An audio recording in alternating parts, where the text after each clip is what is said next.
The easiest way I know to make a bullion stitch is to actually use a yarn needle when wrapping all of our extra wraps around the crochet hook. So I'm going to hold a yarn needle with my crochet hook and yarn over 7 times.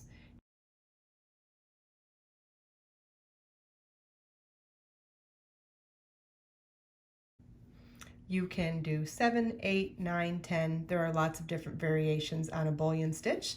Then we're going to insert our crochet hook into the very next stitch on our work, or whatever is specified in your pattern. Yarn over and pull a loop through the work. Notice I did that with just the crochet hook and not the crochet hook and the yarn needle. And now I want to pull through all the loops on my hook.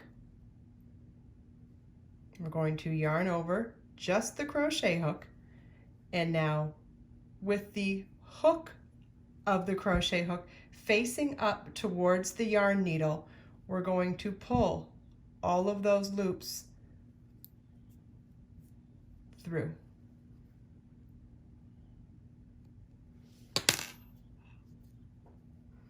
And that extra space that we were given with the yarn needle is what helps us pull everything through.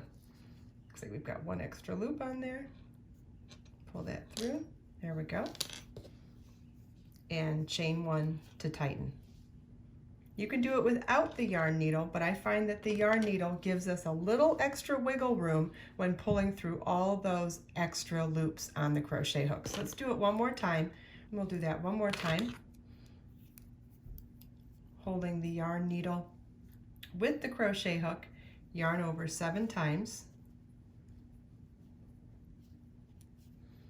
With the crochet hook only, insert your crochet hook into the next stitch, yarn over and pull up a loop with just the crochet hook, not the yarn needle. And now you want the crochet hook to be facing up towards the yarn needle and working and pulling through all of the loops in that wiggle room space between the yarn needle and the crochet hook. Pull through all of the loops. Remove the yarn needle and chain 1 to tighten. The easiest way I know to make a bullion stitch is to actually use a yarn needle when wrapping all of our extra wraps around the crochet hook. So I'm going to hold a yarn needle with my crochet hook and yarn over 7 times.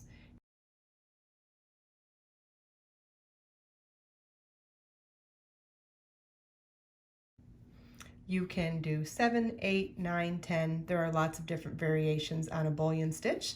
Then we're going to insert our crochet hook into the very next stitch on our work, or whatever is specified in your pattern. Yarn over and pull a loop through the work.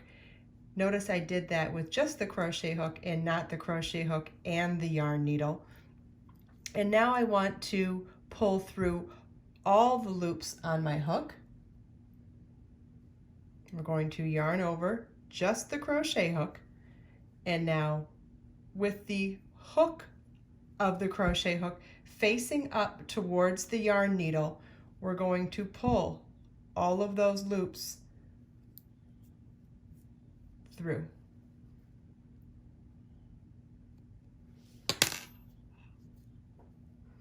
And that extra space that we were given with the yarn needle is what helps us pull everything through.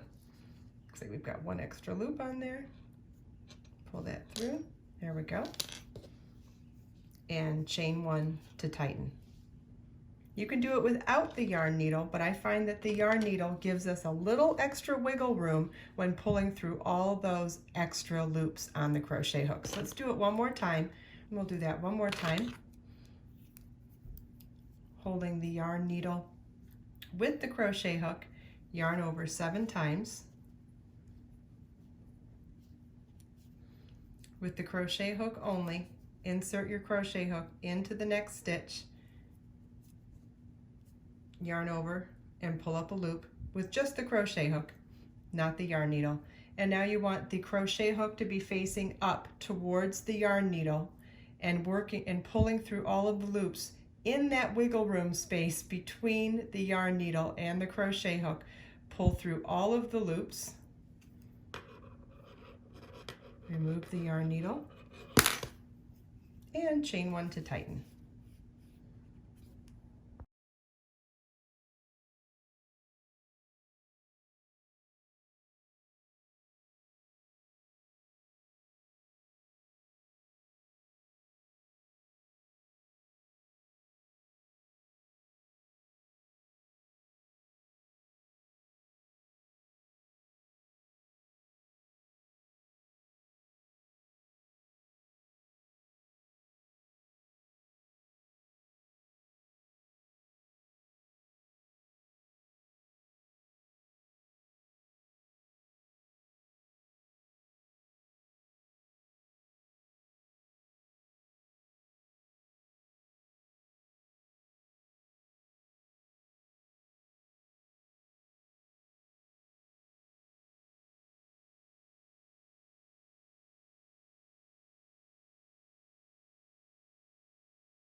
Hi, thank you for watching this video. It's part of a huge library on my website that's dedicated to learning how to crochet. In this library you will find stitch definitions, photo tutorials, all sorts of techniques, as well as video tutorials. Please follow the link below to find it at KristinOmdahl.com.